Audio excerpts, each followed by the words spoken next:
We are constantly gathering information, absorbing data, and just trying to make sense of, well, everything. The universe, our jobs, our lives. We're swimming in this sea of facts, figures, opinions, spiritual insights. But here's the question that sits underneath it all, the meta question. How do we know what we know? It's the foundational question, isn't it? It really is. I mean, you, the learner, you're constantly filtering signals, but what makes one piece of knowledge genuinely trustworthy, something you can build on, and another? Just noise. Especially now, when your feed is just saturated with everything, scientific findings, competing political narratives, deeply held spiritual beliefs. Where do you even start to put your trust? Exactly. It feels overwhelming. And that's the ultimate challenge of intellectual life today. Our mission in this deep dive is to give you a kind of a foundational understanding, the source code, if you will, for how humanity even claims to know what's true. I like that, the source code. Because if you can understand the bedrock that these knowledge claims are built on, you can much more quickly assess the quality and, just as importantly, the limitations of all the information coming at you. Okay, so we're going to unpack the three classic fundamental paths that humanity has relied on for, well, centuries to claim knowledge. We need to see their strengths, understand the amazing things they can accomplish, and this is the crucial part for me, discover where they inevitably break down. Where they hit a wall. Yeah. Where they hit a wall, exactly. When they're pushed too far outside their own domain. And these three categories, they really do form the foundation of nearly every major intellectual tradition. I mean, the sources we've shared make this crystal clear. We're talking about, first, reason. Logic, math, deduction. Right, the internal architecture of thought. Second, experience. So everything from observation, your senses, scientific testing, data collection. The outside world pushing in. The outside world pushing in, exactly. And third, revelation. This is knowledge that is believed to be given by a divine, a transcendent, or some kind of spiritual source. And the fascinating part, the part that really gets me, is that historically, different philosophies, different religious traditions, they've ranked these three paths completely differently. Oh, completely. It's a constant battle for supremacy. Right. You have traditions that elevate pure logic above everything else. Yeah. Others that insist, no, you have to start and end with the facts on the ground. And then still others that argue without some kind of divine message. We're basically flying blind, both intellectually and morally. So our goal here isn't to, try to convert you to one path over the others. No, not at all. It's to give you the tools to understand the fundamental trade-offs. What do you gain and what do you lose by trusting each one? The whole point is to help you gain knowledge quickly, yes, but also thoroughly. Understanding those trade-offs is, I think, maybe the single most important step toward intellectual maturity. I agree completely. You have to know the limits of your tools. Okay, let's unpack this. Let's start with the one that promises the greatest internal certainty, reason. So when we talk about reason, we're not just talking about, being smart or clever. That's not really it, is it? We're talking about a very specific capacity. A very specific mental engine. It's the engine of structure and coherence within our minds. Okay, so the sources define it as the capacity to form concepts, to see logical connections. To draw sound inferences, and to engage in abstract thinking. And the big one is, of course, mathematics. Right, so it's all about the internal architecture. It's about validity. Absolutely. Reason is the tool that ensures that if you have premise A and premise B and they're structured correctly, then conclusion C must follow. It's a necessity. It's focused on the structure of the argument, not necessarily whether the starting points. Whether those premises actually reflect the real world, that's a separate question for reason. It's all about internal validity. And this emphasis on internal necessity, that's the foundation for what we call rationalism. Okay, let's get into that. Rationalism. So rationalists, and you can trace their lineage back through thinkers like René Descartes in the 17th century, they make this profound claim. A huge claim. A huge claim. They argue that the most important truths, the ones that give you universal certainty, can be known a priori. And that phrase, a priori, that's when you really have to stop and absorb. It means independently of experience. Yes. That just feels so radical, especially today when we're all obsessed with data and metrics and evidence. It is radical, but it's also foundational to so much of Western thought. Yeah. The rationalist position is that you don't need to go out and conduct an experiment. You don't need to measure the world with your fallible senses to know certain truths, Why not? because your mind already grasps their necessity. They're either definitional, like a bachelor is an unmarried man, or they're innate, or they follow from these self-evident premises that you just can't deny. Okay, so what are the gold standard examples of this? The ones that are really hard to argue against, even for a hardcore empiricist. The clearest examples, without a doubt, are in mathematics and formal logic. I mean, take the law of non-contradiction. A thing can't be both A and not A at the same time. At the same time and in the same respect. Exactly. No matter how many times you observe the universe, you will never find a genuine counterexample to that. Why? Because it's not a law of the universe, it's a law of thought. It's baked into the very structure of how we think and speak coherently. To deny it is to speak nonsense. And mathematics is just the perfect, beautiful expression of this. Like geometry. Euclidean geometry is the classic example.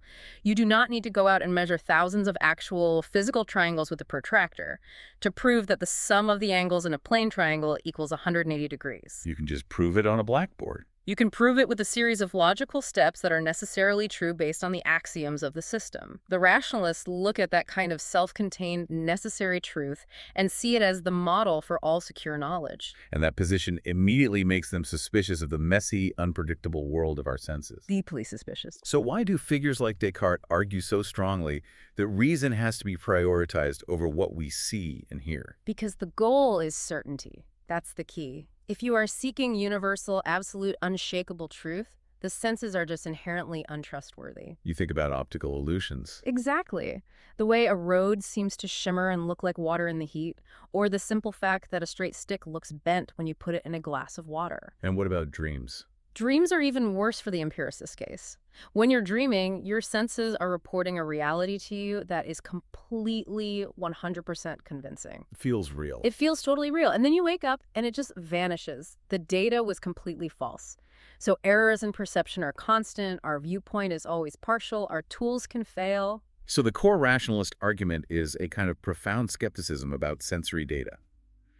If my own eyes and ears can be fooled by a simple trick of light, or by my own sleeping brain, how can I possibly trust them to build an entire, reliable philosophy about the nature of the universe? Precisely. Sensory input is variable, it's personal, it's prone to error. But careful, structured reasoning, following these immutable, universal laws of logic and math that can reach truths that hold true everywhere, for everyone, always, independently of the observer. So if certainty is your game, reason looks like the only reliable path. It appears to be superior, yes. Okay, so the strengths here are pretty obvious. You get this incredibly high certainty, at least within its own logical framework. Math and logic are rock solid as long as you accept the starting points, the axioms. Right. And it's an amazing tool for conceptual analysis, for clarifying our biggest, most abstract ideas. Reason helps us define justice or analyze the relationship between freedom and security or understand the structure of causation. These aren't things you can just go out and weigh on a scale. No, and that conceptual clarity is reason's irreplaceable gift. It's what allows us to build complex, coherent systems, whether we're talking about architecture, engineering, or philosophy. It's the architect that provides the blueprint. Yeah. But, and here's where it gets really interesting. This is where we have to talk about the critique. The idea that reason alone just cannot carry the full load of what we need to know. Okay, so if reason is this incredible solid foundation internally, what are its major drawbacks when we try to apply it to the actual world we live in?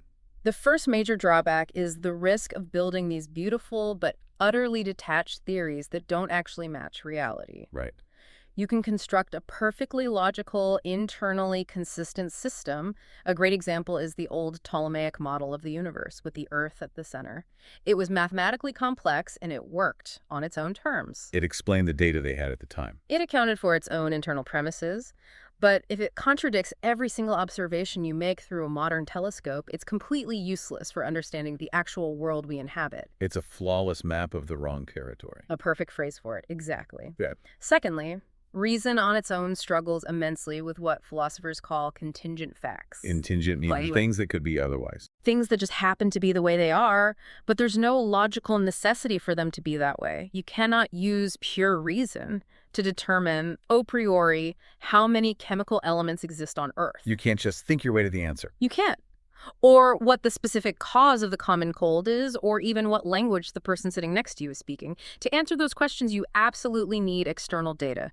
You have to look, you have to count, you have to measure, you have to test. So reason is a phenomenal editor and an incredible architect, but it's a terrible fact finder. It needs the outside world to feed it raw material, to give it premises to work with. Yes. If it doesn't get those premises, it can only argue about the validity of its own internal structure. It just spins in the void. Which is beautiful, but not very useful for, curing diseases. Not at all. And then there's the third problem.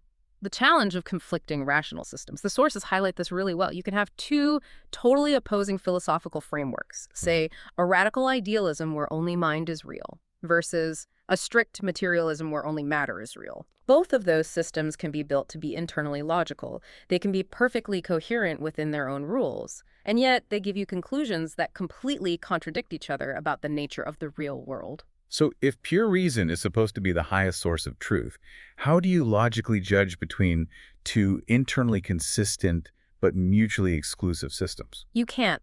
Not with reason alone. You have to appeal to some outside shared measure. And that shared measure, that raw input of data, that's what the second path provides. Exactly. Reason is absolutely indispensable for checking consistency and building structure, but it has to have a foundation provided by something else. And that necessity leads us perfectly into the second great path, the messy, unpredictable, but essential world of observation. Okay, so if reason is the philosopher sitting in a clean room contemplating abstract theorems, then experience is the hard hat scientist running a field test, or the master carpenter figuring out why a certain type of wood warps in the humidity. Or the doctor diagnosing symptoms based on what they see and hear. Yeah, right. This path covers everything we get from our sensory perceptions, so sight, hearing, touch, and then it extends into the more formalized versions of that. Observation, controlled experiment, and just the basic trial and error of everyday learning. Experience is fundamentally the world pushing back against our assumptions. It's the reality check. If reason seeks certainty through internal coherence, experience seeks reliability through external confirmation. And this whole way of thinking is the foundation of empiricism. Yes, which really emerged historically to challenge that rationalist idea of innate ideas. So what's the core claim of the empiricist tradition? Think of guys like John Locke, David Hume. Those are the key figures. Their core claim is that all real knowledge about the external contingent world, the world of stuff, ultimately comes from experience. The mind, as Locke famously put it, starts as a tabula rasa. A blank slate. A blank slate. If you want to know how the world works, you have to look at the world. You cannot deduce the properties of water or the existence of other galaxies from a logical principle alone. You have to observe. So the mind isn't pre-filled with these foundational truths. It's filled up and structured over time by its continuous interaction with reality. Exactly. The structure of our knowledge is derived from the input of the world, not imposed on the world by some innate rational principles we were born with. You're born with the capacity to learn. But the content of our knowledge is accumulated piecemeal. Think of a child learning language or learning about gravity. They don't deduce the rules of grammar from first principles. No, they listen. They listen to thousands of observed instances of speech, and they fall down thousands of times. That's how they learn. It's all data collection. And this is why the scientific method is the ultimate formalized expression of empiricism, isn't it? Absolutely. The scientific method is just structured empiricism. It relies on observation. Then you formulate a testable hypothesis based on those observations. Then you rigorously test that hypothesis through a repeatable experiment. And then, crucially, you revise your theory if the results don't match what you predicted. That's the key. The ultimate arbiter, the final judge, is always the observable data. What your senses and your measurement tools tell you is actually happening. The strengths of this path feel very intuitive in our modern world. First, direct contact with reality. It keeps us grounded and stops us from building those detached theories we just talked about. It's the anchor. It's the anchor. Second, it's obviously the basis for all the natural sciences, physics, biology, chemistry. Without data, those fields are just abstract math. They'd be nothing, yeah. And third, and maybe this is the most important for you, the listener, it's essential for practical life. Practical knowledge is just experience distilled. You can reason all you want about the optimal temperature for baking bread, but until you actually try a dozen different temperatures and measure the results, you see which one rises best, which one has the best crust. You don't actually know what works. Right. Experience is the ultimate test of function and survival. It gives you the concrete details that reason by itself always misses. Okay. But just as reason risks spinning off into the void, experience has its own problems. It risks getting bogged down in just a pile of unorganized facts. So what are the limits of relying only on the data we gather? We run into three major structural problems when you try to use experience without reason. The first one is the problem of fallibility. We're back to our senses being untrustworthy. We are. Even when we embrace them, we have to admit they can still be mistaken. We are all subject to optical illusions, to confirmation bias. Seeing what you expect to see. Exactly. And just the severe limitation of perspective. If 50 people witness a car crash, you're going to get 50 different accounts of what happened. All of them partial, all of them sincere, and many of them contradictory. We only see the part of the mountain we happen to be standing on, and often through a fog of our own making. A perfect metaphor. And that leads directly to the second major limit, the limitation of scope. We only ever get to observe a tiny, tiny sliver of reality. We only see what happens in our lifetime, in our location, with the tools we have right now. Right. And David Hume, the great Scottish empiricist, articulated this perfectly with what's now called the problem of induction. Okay, explain that for the listener, because the problem of induction is a real intellectual showstopper. It really is. Yeah. So, induction is the process of generalizing from past observations to future events. We observe the sun rising every single morning of our lives. That's our past experience. Right, it's a huge data set. It's a huge data set. So we conclude that the sun will rise tomorrow. That feels like knowledge. But Hume argued that this is not a logical necessity, it's just a psychological habit. What do you mean? We have no experience of the future. We can't. And we can't logically prove that the laws of nature that we've observed so far will continue to hold true tomorrow. We just assume they will. Ah, that's the catch. So to move from a finite set of observations like, I've seen 1,000 white swans, to a universal law, all swans are white, you have to take this leap of faith. A leap of faith that the unobserved instances, the swans you haven't seen yet, will match the ones you have. And that leap is an act of reason and interpretation, not pure experience. Exactly. And that is the third critical limit, the need for interpretation. Experience just throws raw data at us. It doesn't organize or explain itself. A big physics experiment at CERN just yields a massive spreadsheet of numbers. A mountain of numbers. It takes reason, logic, and mathematics to interpret that data, to see the patterns, to identify causation, and to build generalized theories that explain why the observation happened in the first place. So observation is necessary, but it's not sufficient. Experience gives us the facts, but we need reason to give those facts meaning, structure, and predictive power. And finally, experience alone just can't address certain kinds of questions. It can't address questions of necessary logical truths, as we've discussed, and it can't address questions of ultimate meaning or purpose. You can't observe that courage is a virtue. No. You can only observe acts that we, using our reason and values, categorize as courageous and then observe their consequences. But to make a moral claim, or a necessary logical claim, you have to appeal to a structure beyond just mere observation. So we have reason, which is certain, but risks being detached from reality. And we have experience, which is grounded in reality, but risks being limited and unorganized. A perfect summary. And that brings us to the third path, the one that operates on an entirely different scale and promises to solve that problem of ultimate meaning. This path is, I think, maybe the most difficult to discuss using the shared tools of reason and experience, because it explicitly claims to transcend them. So, revelation. This means knowledge that is believed to come directly from a divine or transcendent source. And it covers a huge range of phenomena across global traditions. It can be codified sacred texts like the Torah, the Bhagavad Gita, the Bible, or the Quran. The written word. The written word. But it can also be specific prophetic messages, mystical visions, shamanic journeys, or even just a powerful inner illumination that is felt to be profound and externally sourced. A message from ultimate reality itself. So why do so many sophisticated traditions hold that this third path is absolutely necessary?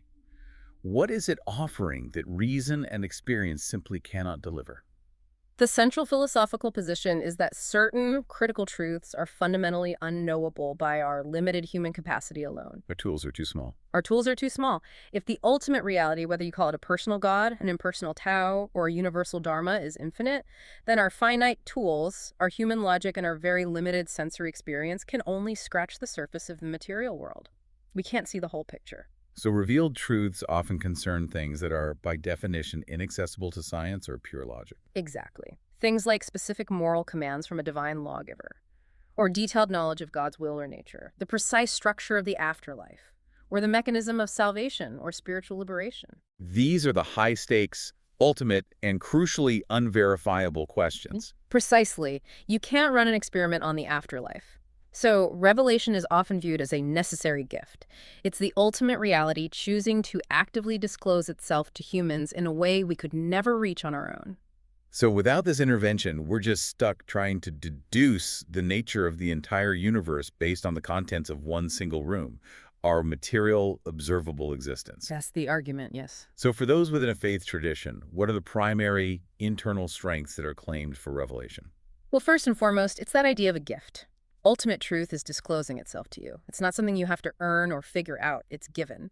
Secondly, it provides an indispensable source of moral and spiritual guidance. How so? Well, if you believe your moral duties come from a perfect, unchanging source that designed the universe, that gives you a profound level of certainty and stability in your ethics that just observing shifting societal norms can never provide. It provides the ultimate context for meaning and purpose. It answers the why question. Yes.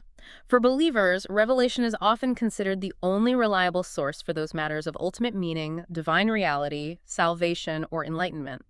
A scientist can tell you how the universe began and evolved in incredible detail.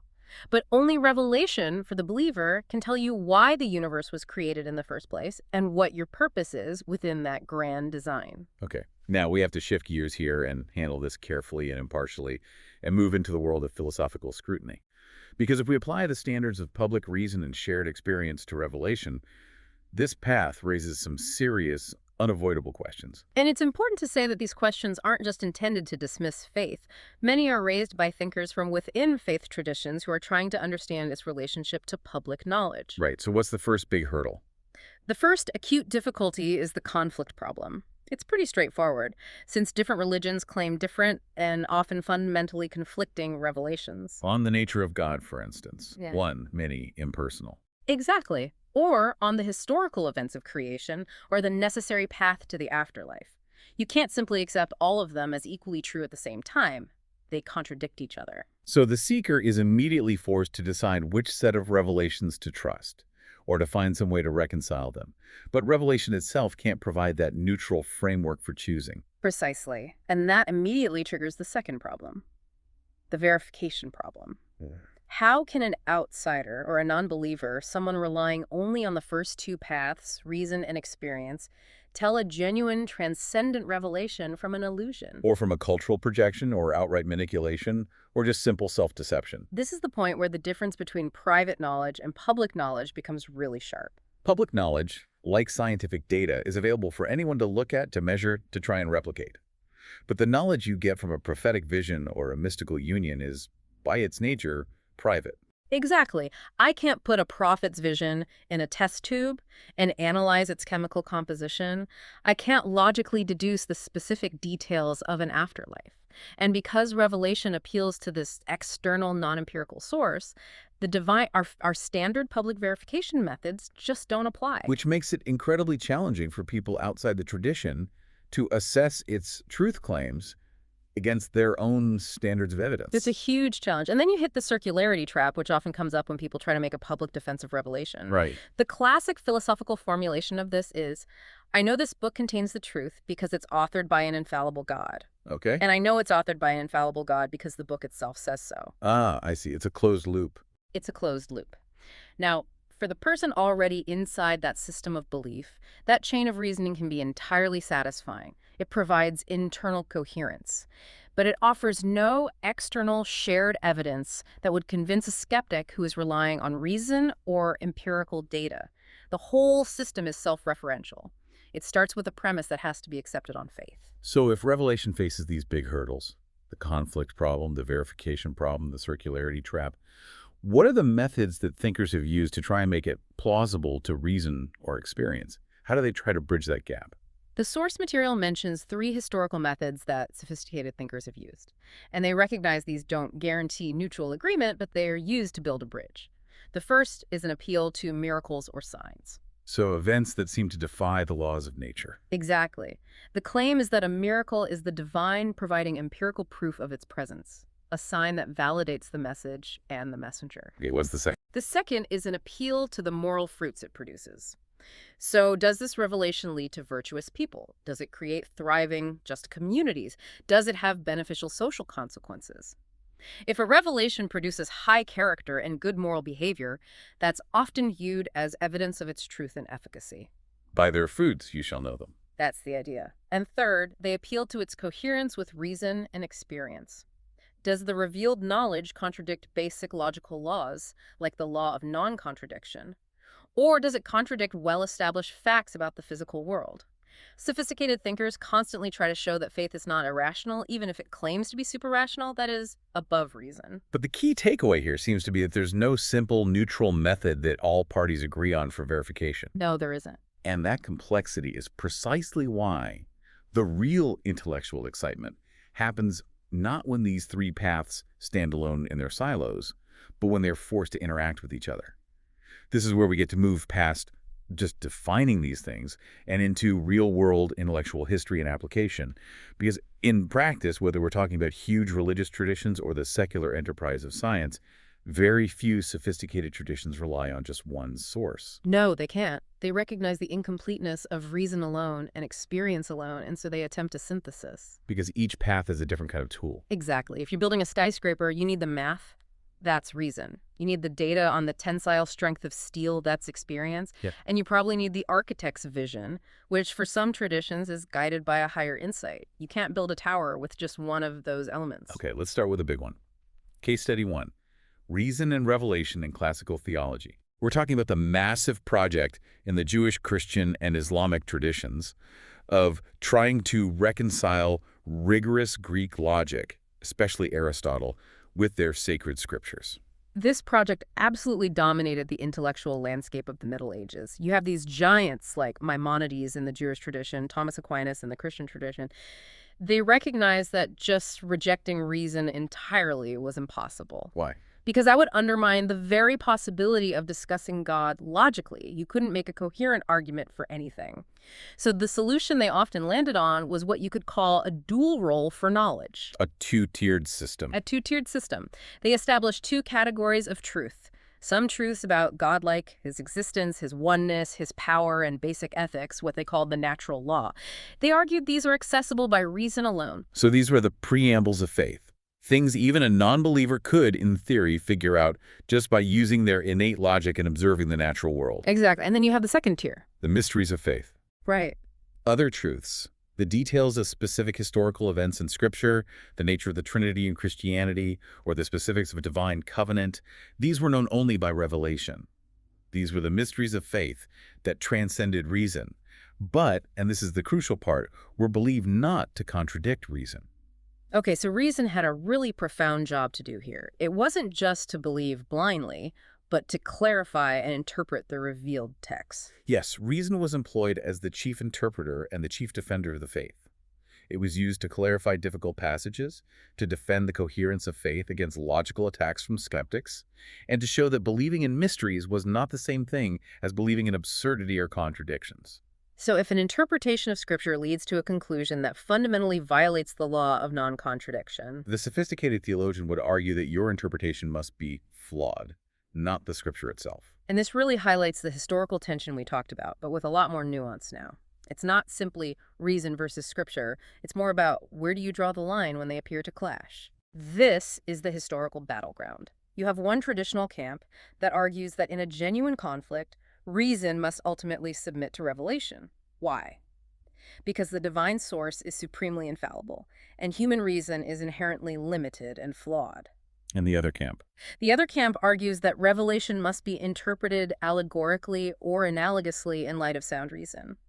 For these thinkers, if a text seems to command something that is illogical or morally abhorrent, The problem has to be with the human reading of it, because God, who created reason, cannot contradict himself. So this complex relationship, this tension, prevents the thinker from just simply choosing one path over the other. They're locked in a dance. A very complicated, centuries-long dance. Okay, let's move to the secular domain. Case study 2, reason and experience in science. Here we see a much tighter but equally dynamic partnership. Yes, this is where the synthesis achieves its most publicly agreed upon utility. Science is the exemplary marriage of the two non-transcendent paths. Experience, through experiments and observations, provides the raw facts about reality. It provides the data, and reason, through logic, mathematics, and abstract modeling, is what shapes the theories and explanations that make all that data comprehensible and, most importantly, predictive. I love the core insight our sources provide here. Experience provides the facts, reason provides the framework, but the true genius of the system is that experience provides the veto. That is the perfect distillation of it. You can't have a robust theory of physics without observing how physical forces actually operate. But you also can't predict future events or design new experiments without the mathematical models provided by reason. They are completely interdependent. Let's use a specific example. When Albert Einstein was formulating the general theory of relativity, that was a breathtaking act of pure reason. It was a mathematical framework built mostly through abstract thought experiments. An incredible achievement of the mind. But what provided the veto? Experience provided the veto, or in this case, the confirmation. The theory made a very specific, testable prediction that starlight should bend by a certain amount as it passes near the sun's massive gravitational field. And so they tested it. They tested it. In 1919, Arthur Eddington led an expedition to observe a solar eclipse. An experience supplied the observed data that matched Riese's complex mathematical prediction almost perfectly. If the light hadn't bent as calculated, that beautiful theory would have been utterly and immediately vetoed by the facts on the ground. And that leads to the greatest acknowledged strength of the scientific method, its self-correction mechanism. Yes. Reason and experience are constantly checking and balancing each other. It's a feedback loop designed for continuous refinement. And this is what makes science so incredibly reliable for understanding the physical world over time, precisely because it's never allowed to become dogmatic about either its facts or its theories. A new fact can always overturn an old theory. And it's critical to note, as the source does, that within this methodology, revelation is systematically excluded. A scientist can be a person of deep faith in their personal life. Absolutely. But a scientific paper cannot cite a sacred text as evidence for a physical phenomenon. It can't.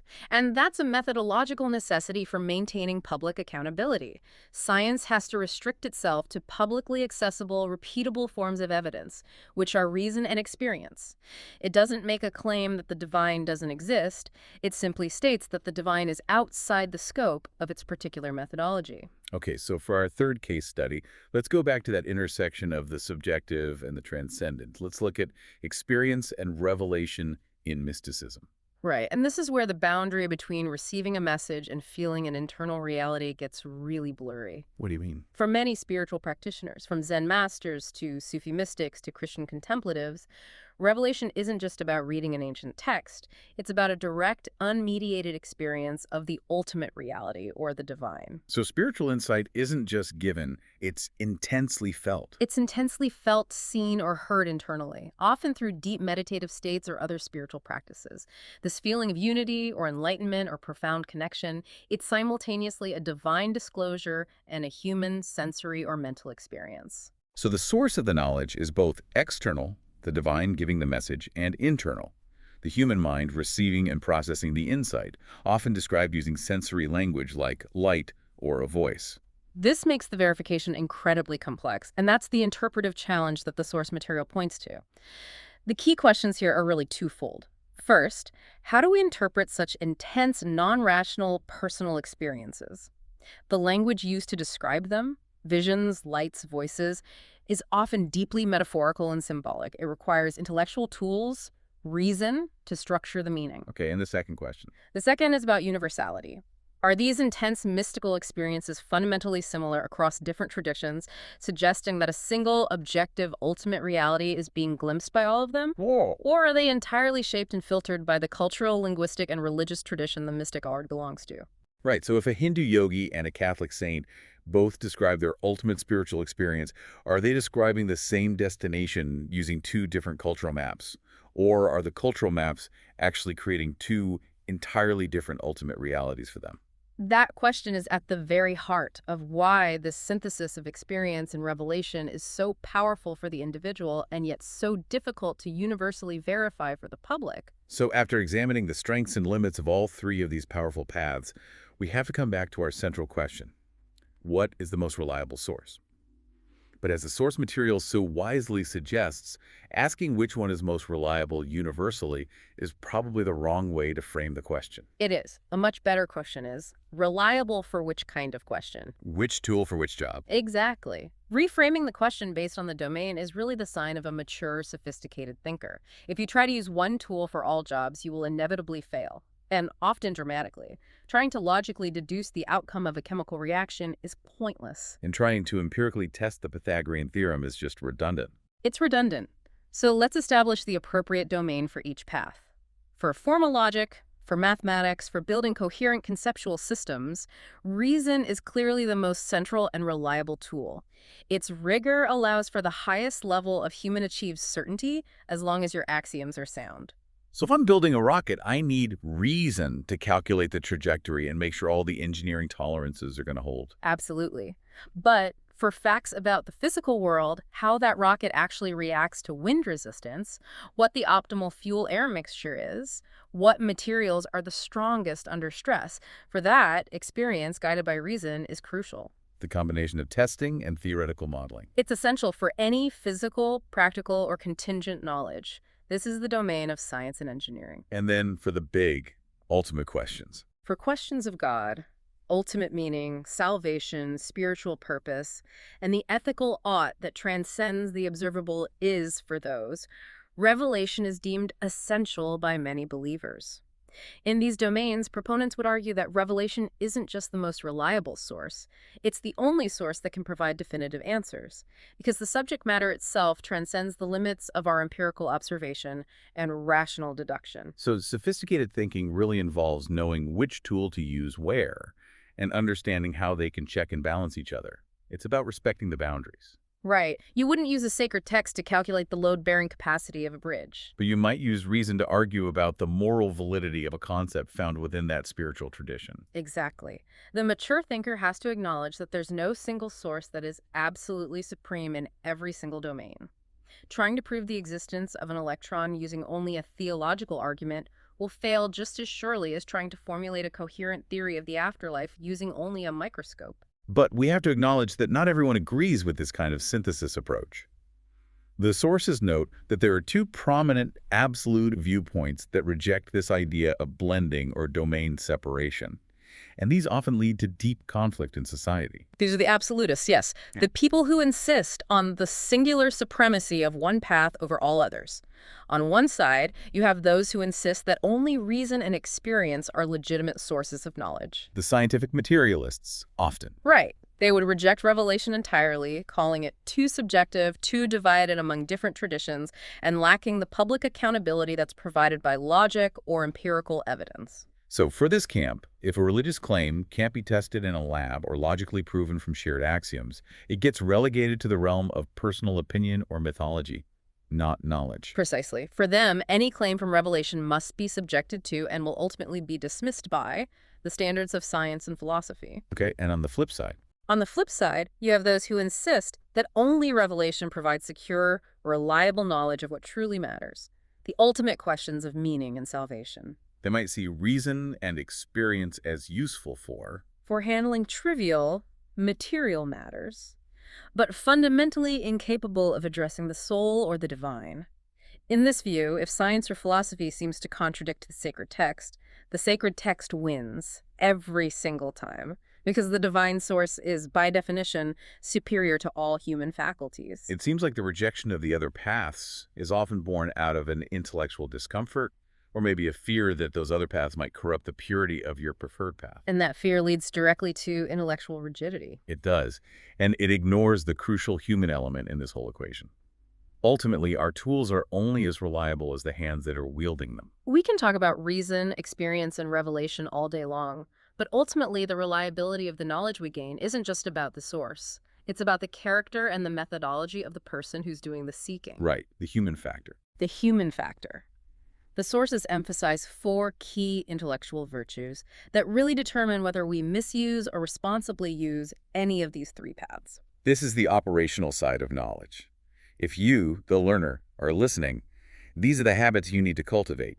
So what are these four virtues and how do they apply across the board? They are intellectual, humility, honesty, openness, and courage. And I think we should spend a little time unpacking each one because this is where all this theory meets our daily practice. Okay, let's start with humility. This feels a little counterintuitive for someone who's trying to gain knowledge, to focus on what you don't know. But it's essential. Intellectual humility is that acute awareness of our inherent limits and our fallibility, regardless of which path we're using.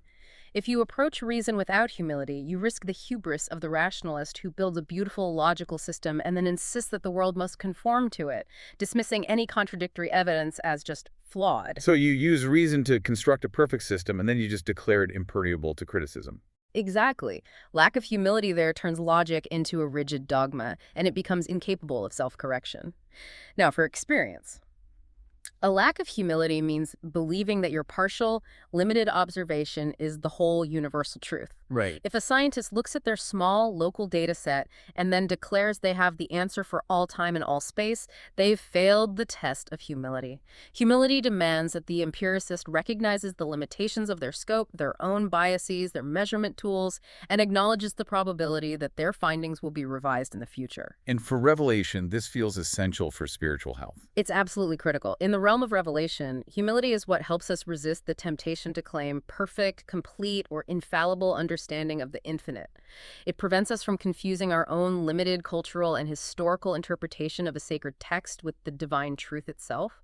It means acknowledging the possibility that our understanding might be flawed, even if we believe the source is perfect. Okay, the second virtue, honesty. Not twisting evidence, data, or texts to get to a result you already wanted. This is about seeking truth, not victory. It sounds so straightforward, but we see this virtue violated constantly in public discourse. This is the intellectual corruption point, isn't it? It's the ultimate corruption. In reason, intellectual dishonesty, it means setting up a logical structure that leads inevitably to your preconceived conclusion. It means ignoring competing, equally valid arguments, or shifting your definitions halfway through an argument. It's like designing a logic puzzle you already know the answer to. And in experience, this is confirmation bias, or even worse, outright fraud. Yes, it can manifest as confirmation bias, only gathering the data that supports your belief. Or more seriously, it can be manipulating the data from experiments. The classic example is a scientist massaging the data points that don't fit their expected curve. Intellectual honesty demands that the empiricist has to publish the data that contradicts their hypothesis, not just the data that confirms it. And with revelation, honesty means engaging with the full text, often the contradictory or difficult parts of it, rather than just cherry-picking the verses that support your specific moral or political agenda. It means engaging with the historical, the linguistic, the cultural context of the text, rather than just assuming it was written specifically to address your 21st century problem. Honesty requires recognizing that ancient texts have complex, layered meanings and shouldn't just be flattened to serve a prejudice. Okay, virtue 3. Openness. This is the willingness to genuinely learn from others, especially from people outside our own tradition or path or system. Openness is the antidote to intellectual insularity, which is a major driver of social conflict. If you rely primarily on reason, openness means you have to be willing to listen to the empirical findings that might just overturn your beautiful abstract theory. You have to be open to data, however messy it is. And if you're an empiricist. If you rely primarily on experience, openness means considering the mathematical or logical models from reason. That might explain why your chaotic data is structured the way it is. And it also means being open to the possibility that the ultimate questions of meaning might lie outside the scope of your empirical tools. And when you're dealing with revelation, openness has to mean more than just simple tolerance. It does. It means engaging in genuine, respectful dialogue with people of different faiths, or of no faith at all. It means recognizing that another tradition might hold valuable spiritual, historical, or ethical insights that your own tradition may have neglected. Without openness, all three of these paths just become self-sealing echo chambers, completely incapable of growth. And finally, the fourth virtue, intellectual courage. The ability to follow the truth wherever it leads, even when it's uncomfortable or costly, or forces us to challenge our core identity or our standing in our community. This is often the hardest one because it can require real personal sacrifice. If you're a rationalist, courage means abandoning a lifelong philosophical or ideological system if a new, more logical argument proves that it's flawed. It takes immense courage to admit that the entire structure of your thought is wrong. Hmm. And for an empiricist? For an empiricist, courage means publicly overturning a dominant scientific paradigm risking ridicule, losing your funding, professional isolation because the new evidence demands it. Think of the historical figures who risked everything to argue that the Earth orbited the sun against the established, accepted experience of the age. And courage in the face of revelation. This often requires the most severe form of moral and social courage. It can mean having the courage to challenge traditional, comfortable, or culturally enforced interpretations of sacred texts if sound reason or new historical insight or your own deep moral reflection suggests those interpretations are harmful or exclusionary or just inaccurate. It requires a willingness to follow a deeper spiritual truth, even if it means alienating your community, your family, your very source of identity. So the deeper question here is exactly what the source material summarizes. It's not just which source is most reliable, but rather, how can we become the kind of people, the virtuous seekers, who use our minds, our experiences, and our traditions in a responsible, truth-seeking way? Exactly. The tools themselves are inert, the knowledge itself is inert until a virtuous mind picks it up and decides to use it responsibly. So, after all of that, what does this entire landscape mean for you, the learner, as you navigate the constant stream of information hitting your inbox and your feed every day? We've established pretty clearly that there's no single perfect path. No silver bullet. No silver bullet. Each path is a specialized tool, and intellectual maturity requires knowing which tool to use for which job. So let's provide a final balanced summary of these trade-offs. The quick, actionable takeaway that you can use to sort of file away this knowledge. Okay, let's do it. Reason. Its strength is its consistency, its clarity, and the promise of certainty in logic and mathematics.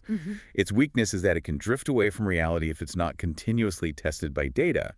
It can create a beautiful theory of a non-existent world, experience. Its strength is that direct contact with the world. It's the bedrock of science and practical function. Its weakness is that it's limited in scope, it's fallible, our senses can be wrong, and it always requires the structure of reason for interpretation. And revelation, for those who accept it.